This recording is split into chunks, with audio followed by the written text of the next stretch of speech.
Temperature is 21.5 degrees in Cairns, Ravenshoe on 15, 17.5 for Georgetown, 20 degrees in Kowanyama and 25 for Thursday Island, Lockhart River 23.7 and 23 degrees in Cooktown, where the residents there are getting excited. The Discovery Festival is the undisputed biggest event of the year, and there is an action-packed 3-day program starting from tonight and continuing for the entire weekend. All roads lead to Cooktown, whether you take the Mulligan Highway or the coastal route, or if you are like adventurer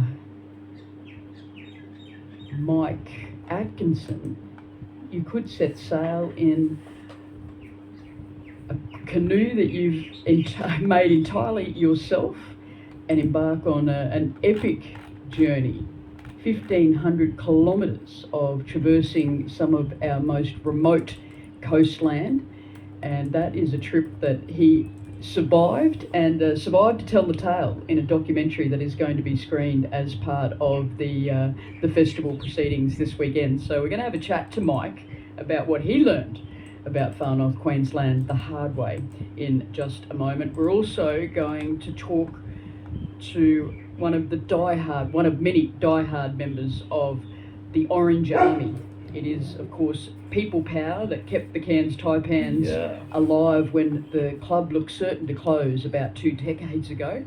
And the board has made no secret of the fact that it's on the hunt for a buyer and the fact that the club's future depends on it. We're going to hear about a critical meeting that happened last night. That's all coming up on The Breakfast Show. But first, what can I tell you about the weather? Well, okay, there are a few showers about. But apart from that, things are looking pretty damn fine for the weekend. I reckon that'll be the consistent pattern for the next few days at least. So mainly just along the east coast, so primarily along about the Cassowary coast, but also the Daintree coast as well. Bit of a lower chance for Cairns, but still getting up around that 50% chance, and should be pretty short-lived and intermittent, but mostly a few waves throughout the day and a few millimetre or two here and there, and likely increase a little bit more in their frequency across the weekend. And so we may see a few places, most likely on the Cassowary coast, that might nudge the 20 millimetre mark just across that 24-hour period. So mostly Saturday into Sunday will probably be the wettest time, just nose in hand, onshore winds, and likely a similar story for the first half of next week, though we start to see those chances drop away a little bit from Tuesday. But until then, likely a wet few days to come. So strong wind warnings across all of the northern and eastern waters. It's just really just the Gulf of Carpentaria that's missing out. And still a bit fresh there as well, 15 to 20 knot southeasterly. So those strong wind warnings likely to persist at least the first half of the weekend, and may dip down just below that warning threshold for the Cairns waters on the Sundays. That high finally starts moving away. Sorry, no good news for the boating fraternity this weekend, but look, maybe it's a good weekend to catch up on other jobs around the plate.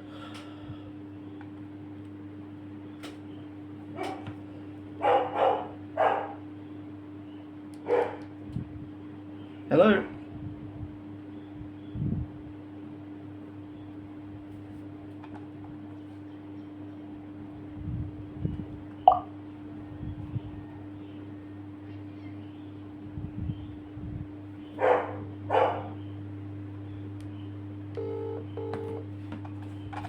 Hello. Hi, can you hear me? Oh, I can, but I've got to call you on the studio line, so Okay. that was me. It just went to message bank before, Sorry. that's all. Yeah, sorry. No, you're right. I'll try again. We're in a song, so it's okay, we've got time. I'll call you back. Bye. Okay.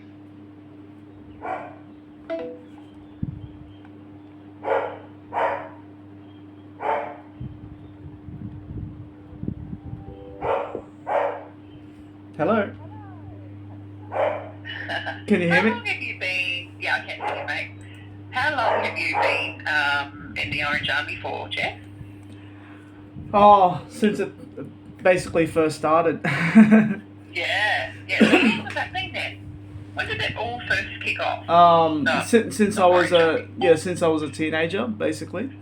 Oh, that's amazing. Yeah. Yeah. Cool, since you were a teenager. Yeah. And how many people do you reckon were at the town hall meeting last night? I would say about 150 The room was packed. Yeah, that's cool. Yeah, did you see And it my was at the photo? Pullman, wasn't it?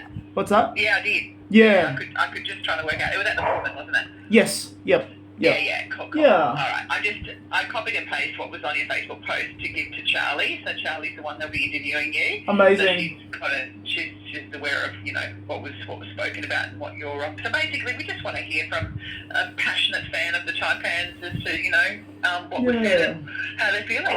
Yeah. Yeah, I'm a bit nervous, but I'll see how I go. No, you're doing well. You're doing well. Are you on speaker at the moment? Yeah. Can you maybe take it? Oh, shit.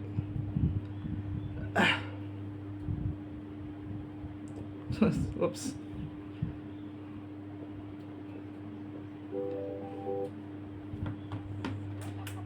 Sorry, can you try again? Yeah. Yep. Perfect. Amazing.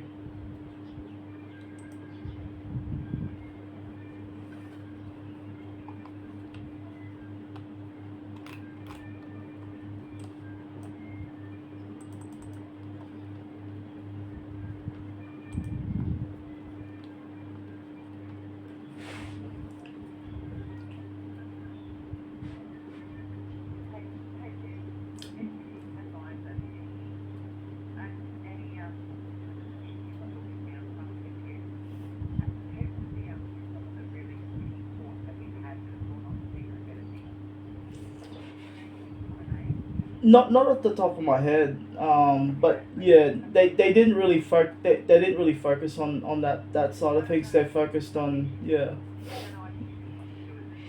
Oh, cool. Oh, gotcha. Yeah, yeah, yeah.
Yeah.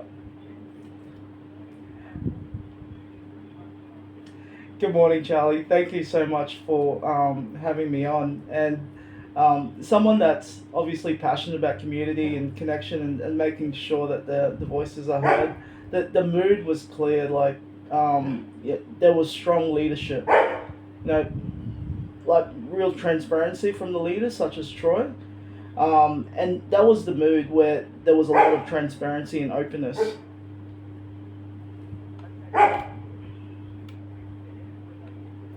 Yes, yeah.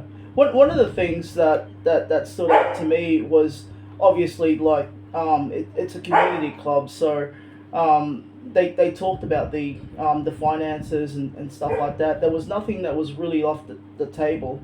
By the time it was all said and done, everyone's questions were answered.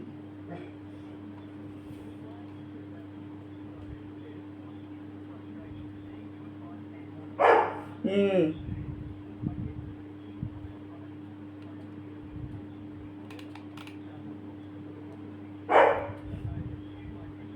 Yeah. Yep.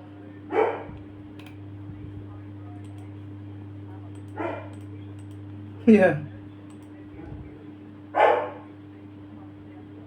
No one does it better, hey. Like, we've got the best scouts in the world, but unfortunately, as a community club, we don't have the big finances such as, the Melbourne and Sydney and Adelaide.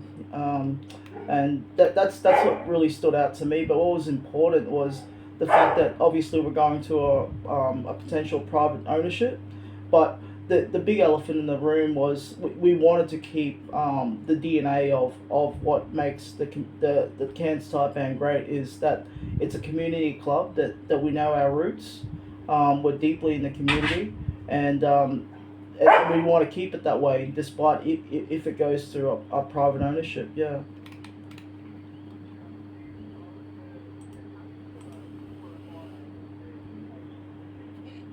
There wasn't any announcements, but they're definitely working a lot in the background, not just for the buyer, for potential imports and players and stuff. They've got some really exciting announcements coming soon. That's what I heard.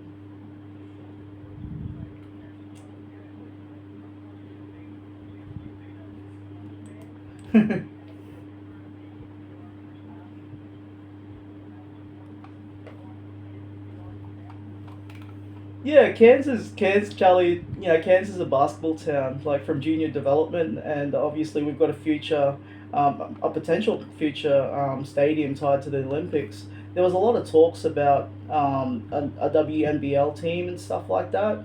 Um, yeah, there was a lot of positive things that came out of the meeting for sure. Yeah,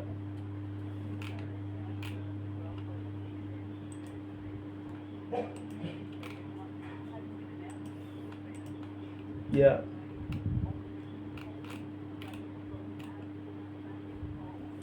Uh, so yeah. Oh, I'm super excited. Like Adam, 40's like, he'll attract good players to us as well. Mainly because of his leadership, and that was one thing that Matt Smith spoke about last night as well. It's great to have him back.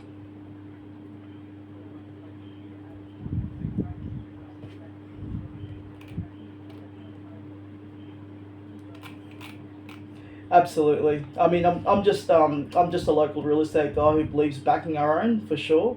What I saw at the meeting was not just a club fighting to win games, but Cairns Taipans is fighting to build that legacy. Charlie, go the Taipans. Let's go Taipans.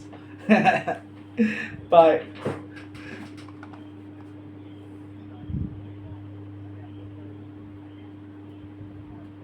Amazing. Yes. Bye.